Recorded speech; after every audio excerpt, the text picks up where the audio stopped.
You know, I'm really angry at YouTube because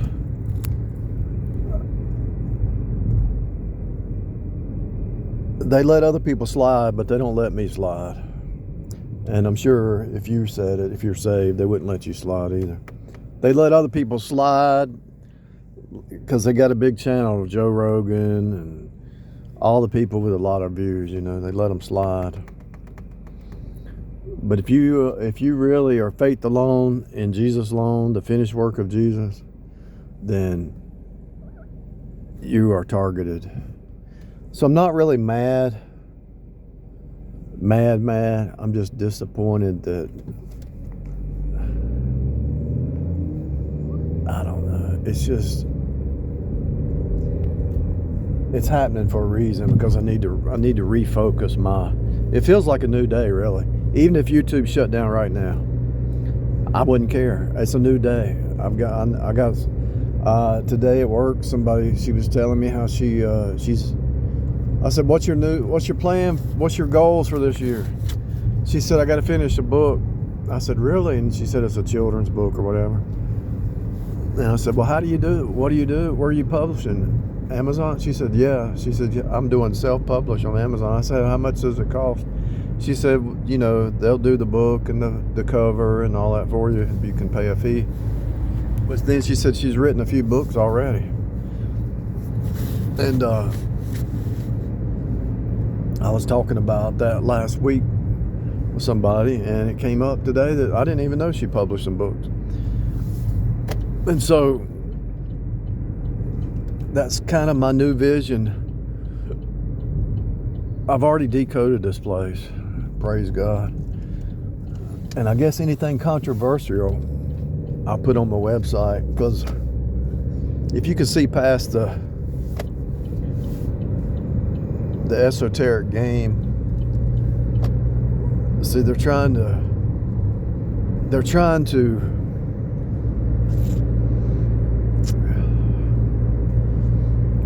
pull people into sorcery and witchcraft and call it a good thing, when it's not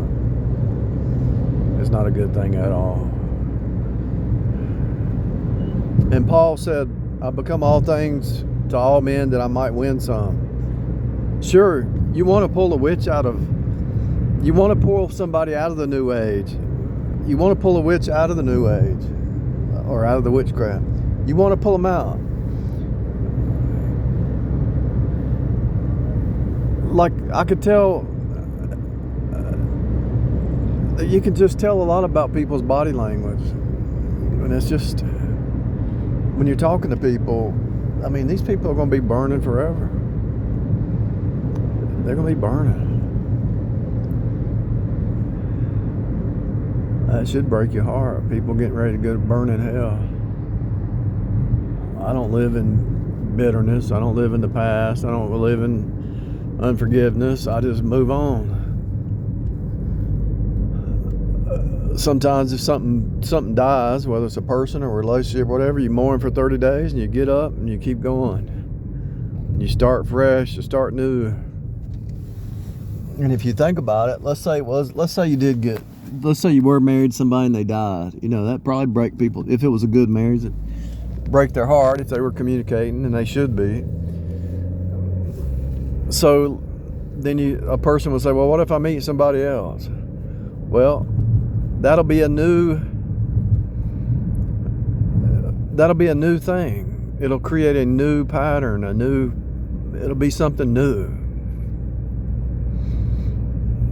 You know, hopefully you marry somebody that will push you and stretch you and push you to the next level, you know, in a nice way. It's okay to call somebody out on something, but it has to be in a kind way, you know. Hey, why did you say that? I'm not mad, I'm not judging, but why did you say something like that? That's kind of weird. Where'd that come from? Is that something from your childhood? What is it? What are you afraid of? What are you insecure? What's going on in that brain? What's the pattern? What's the stronghold? I'm not here to judge you. I'm here to help you break the stronghold, you know. We need to just break that stronghold once and for all. And if you get that stronghold broke, you'll never say that again. You'll overcome it. And that's for everybody. That's for every human being. People don't even know they have strongholds. Triggers and strongholds, or whatever you want to call them.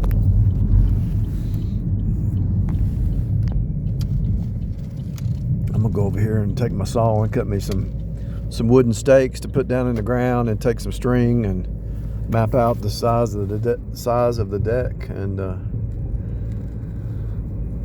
gonna start building a deck. Even though it's cold, I'm at least start a little bit, do a little bit, even if I'm only over here an hour, to do something. At least I made some progress, you know. See how these leaves are? That's why I came over here the other day and scraped those up.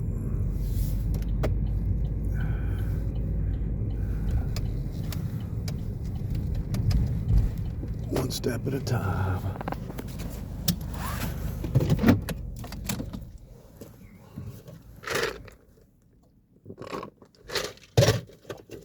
It's almost like you have to get up every day and say, it's a new day. Kind of like that movie, that Live, Die, Repeat movie. The guy went into boot camp. He said, it's a new day, people. It's pretty much every day. I don't know how they could do a sequel of that movie, but if they do, it'll be interesting.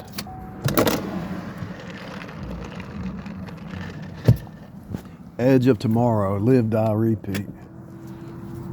That movie tells you what you're in. They were fighting a bunch of AI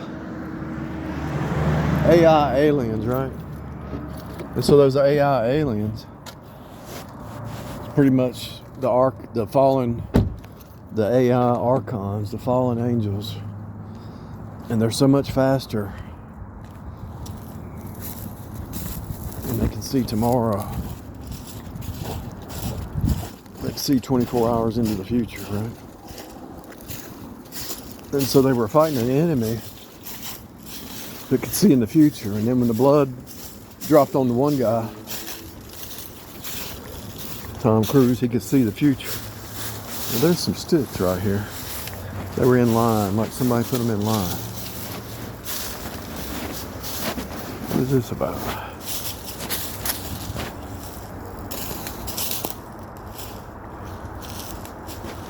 So those AI, I'm gonna put these under the deck. So those AI creatures, he told Emily Blunt, he said, you're not strong enough to fight them.